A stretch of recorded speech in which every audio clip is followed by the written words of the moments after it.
वाला, इंसाफ के दिन का हाकिम। ऐ परवरदिगार, हम तेरी ही इबादत करते हैं और तुझी से मदद मांगते हैं। हमको सीधे रास्ते चला, उन लोगों के रास्ते जिन पर तू अपना फजलो करम करता रहा, न उनके जिन पर गुस्से होता रहा, और न गुमराहों के। आमीन। शुरू अल्लाह का नाम लेकर जो बड़ा मेहरबान निहायत रहम वाला है। अलिफ लाम मीम। ये किताब यानी कुरान मजीद, इसमें कुछ शक नहीं कि अल्लाह का कलाम है।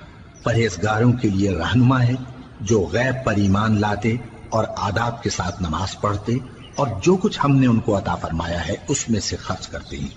और जो किताब ए पैगंबर तुम पर नाजिल हुई और जो किताबें तुमसे पहले पैगंबरों पर नाजिल हुई, सब पर ईमान लाते और आखिरत का यकीन रखते हैं। यही लोग अपने परवरदिगार की तरफ से आई हुई हिदायत पर हैं और यही लोग कामयाब हैं।